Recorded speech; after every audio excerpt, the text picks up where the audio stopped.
Hi folks, how you doing? You are looking at one very happy sim racer here because one of my favourite sims has just got an update that has fixed something that has been a problem for years, and that is the all-new release candidate version of Rfactor 2, which dropped only a couple of days ago now. Now, this is a release candidate version. It's not the full version. So to access it, what you need to do is you need to go into your Steam library, right-click on the game, click Properties, Betas, and select Release Candidate. And Studio 397 have released this so people can test it out, get back to them with feedback before they bring out the full version. And it's bought... This is one of the biggest update lists I've ever seen to Rfactor 2. And one of them is very, very important to me. So it's been a great couple of months, actually, because not only last month did we have the massive update to Assetto Corsa Competizione by Kunos with the 5 new cars, which are all brilliant, and I love them. We've also... just last week had the update to Automobilista 2 by Reza, and that's brought great things. And then this was a complete surprise. It was my birthday on Wednesday, and I had a lovely day and woke up the next day to find this surprise release. I just didn't see this coming at all. I don't think... Well, I don't know how many people did, but I know there are a few surprise people on the forums. There's one major thing that I'm going to show you about this release that is an absolute game changer. But just quickly, there are a few new things in here. So if you come into your gameplay, you can turn a visible driving line on and off to show you the best line around the track. That may not be useful to some of you who are seasoned sim racers, but some of you may be new to sim racing. That'll help. It looks pretty good. And also, we've got updates to the sounds. You can now have about 260 sound effects, and they've completely changed the way the sound works. You have an immersive microphone setting here as well, broadcast for immersive. I've been using immersive. It sounds great. There are also updates to the graphics. The way rain looks has been updated. And also, the way rain dries and how a wet track weathers and dries changes in conjunction with what's going on with the ambient temperatures, humidities around the track, and that sort of thing. So that's great news.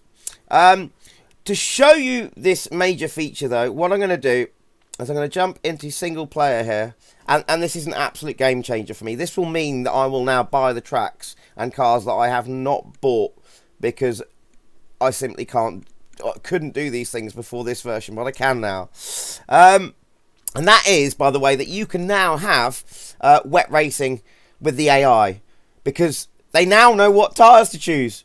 If you go out on a wet track, they will not start the race and then immediately pit because they're on the wrong tyres, and then keep pitting all the way for the entire race. Or if you have a dry race and halfway through it changes to wet, they'll start pitting and then pit again and then pit again and then pit again. So, you know, you've won the race. That's all changed. So the way I'm going to show you this, I'm setting up a race here at Le Mans with a bunch of GTE cars, 30 of them. And it's going to be a 15-minute race, but don't worry about that. It won't be 15 minutes for us because I'm going to use time acceleration. What I'm going to do is start the race, then jump out of the race, and we're just going to follow the AI cars and see what they do. The race is going to start out with a dry track and dry weather, and then immediately I've set it to start raining. In fact, a storm, so it's going to get 100% rain. It's going to get really wet. And we're going to see the AI, just so you can see that this actually works, we're going to see the AI change their tyres correctly. Also, by the way, another new feature is that you can now, as well as setting your real road timescale and real road preset, as in how much rubber's down on the track, you can now change the amount of standing water on the track from 0 to 100. So even if you've got a dry weather conditions, you can actually start off with a completely wet track, if you like. And I've done that, and it's brilliant. I've watched the AI start off with a wet track and the right tyres, and then change to dries as it starts drying out. It is brilliant. So let's load the track. By the way, loading the track, I know Rfactor 2's got long loading times, but it's going to take less time than usual because they've increased, or they've decreased the loading times as well. And just to note, that something I saw in the patch notes, and you really have to go on Studio 397's website and have a read through those, because the list is as long as your arm. Physics updates, AI updates, graphics, UI, the lot.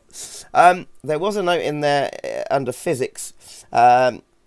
One, it's up the calculations for how fast it calculates the real road. So that's now 4 times faster. And also, they've updated the way grip is calculated on rubbered in section of the track when the track is wet. So does that mean that your rubbered in section of the track will work as it does in real life, as in when it rains, that gets more slippery, and you actually need to change your racing line to be on the parts that aren't rubbered in? I'm not sure if that's working or not yet to find out, but for this test I've let several 30-minute races run, and I can guarantee that the AI are choosing the correct tyres.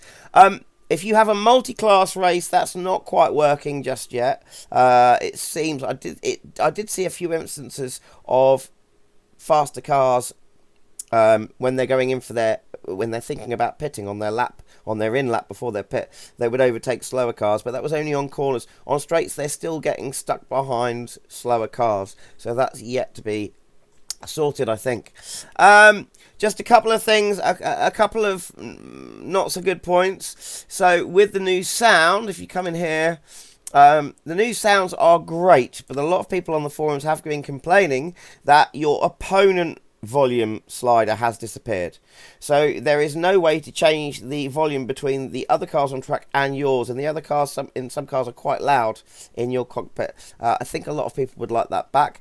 Also, one thing I've noticed is that when they changed the UI last time round, they brought back a feature I love, which is that you go to your race session, and if you're, say, trying out a new type of car and you don't know how fast you are compared to the AI with that car, you might start off at 100% skill level. You'd get to the track and that'd be just far too fast for you, or far too slow for you. So you'd then have to come out of you'd have to exit the track, change the skill level, and it would be guesswork.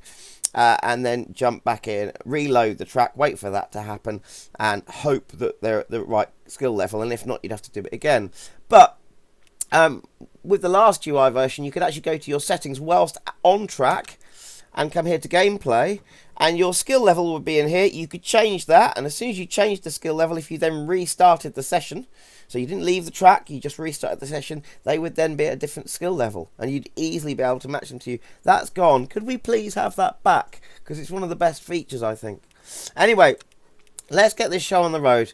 So here we are. We're going to have a full field of GTEs. We're going to click drive. B30, 15. And we're going to let them start. Get ready. And immediately we're going to jump out. So there they go. So we exit to monitor now, and we'll follow them on the monitor screen here. Let's choose someone sort of near the front of the pack. Okay, you can see it's already just starting to rain, but the track is totally dry. So let's speed up the time, and that may cause a few stutters if we're speeding up time. And we'll keep an eye on who are we looking at? Mr. Gaston here. And that rain should come on thick and fast, because it's only set to a 15-minute race, remember? And we've set it to start raining in from the second slot onwards. So here they go.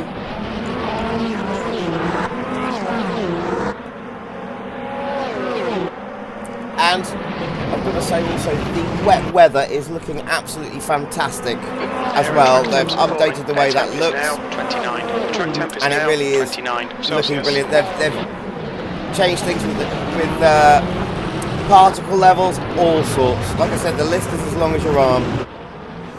So we'll be able to see from the status indicator down here, who's pitting and who's not. I'm also running Crew Chief in the background, so Jim will be telling us what's happened. And look at the track, it's getting really wet already. I can think by the second lap they will probably start pitting.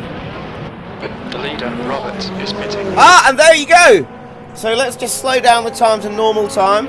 And we have got a car in the pits, already pitting for wet tyres. Speed the time back up again. So there you go. They have correctly started out on dries, but now they are all pitting. Fucking monsoon here. Watch out. Air and track temps are decreasing. Their temperature is now 27. As Jim's swearing about the weather. 27 Celsius. So there we go. Got our first car coming out there on wet. 10 minutes to go. That's 10 minutes left.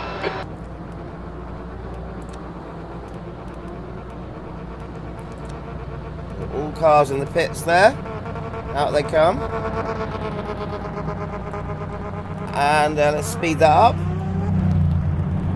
So who are we looking at now? Yannick. Oh, something's got stuck there. Robert is now on wets. There we go. They're on wets correctly. And if we keep watching Yannick here, in fact I'm going to full screen it so it'll stop stuttering. As long as the UI is not there, it doesn't stutter. You will see that Yannick will now not pit again. And that's been the problem for ages now. The track temp is now 30. If the weather changed, they'd pit to change their tyres. They'd still select the wrong tyres.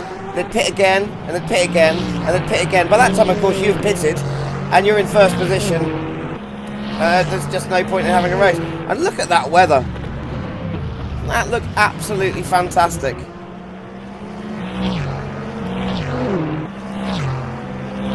We swap here to this view. You can just see how amazing that road looks.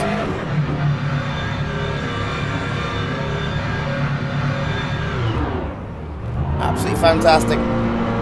And don't worry, I don't get any stuttering when I'm actually playing the game at all.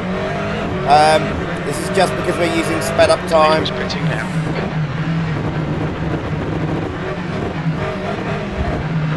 Okay, Paul, 5 minutes to go, 5 minutes left. You see the puddles building up on the tracks. Air and track temps. And here he goes. Air temp is now 54. The track temperature is now 54 Celsius. And there you go. Nino is now on wets. And as you can hear, you've got Crew Chief there telling us that most of the cars are now on wets. Anyway, that is all you really need to see. So let's jump out of here. I'm so happy about this. I've wanted. Okay, that's the end. Let's get out of here. Try and forget this one, eh? Thank you, Jim. I've wanted to be able to do this for ages in Rfactor 2. And word from the devs on the forums or on Discord has been that they are now prioritizing AI. So hopefully that means that the on-off accelerate braking thing is going to be a thing of the past. I think they're going for a full overhaul. In fact, I have it on good word from one of their staff. I won't mention him by name because I don't have his permission, but I've had a couple of chats with him and he's been pushing very hard for the AI to be worked on because he thinks it's absolutely important for the future of the game, because of course there are a lot of people that can't enjoy this offline. There's a huge conglomerate of offline racers, and of course you can already race this online in several leagues, so that's not so much of a problem. This is absolutely fantastic. Studio 397 and all of you there, thank you so much. This has been the best birthday present ever. I'm now going to go and start enjoying races with changing weather, not having to worry about the AI choosing the wrong tyres, or if I start a race in the wet, not having to worry about them not even starting on the right tyres. And you can do that without running a practice or a qualifying session as well. You can go straight into the race and they will choose the right tyres and strategy. Go and have a look at that list of patch notes. It's huge. There's just too much to go through in one video. Thank you, Studio 397. And also, if you enjoy my videos and you find them useful, One, thank you for watching, and two, if you want this channel to survive, do me a favor and hit subscribe. May seem like a small thing to do, but it enables me to make more videos for you. By hitting that button, you can help us subscribe and keep this channel alive. Don't cost nothing, don't take no time. Come on now, keep this channel alive.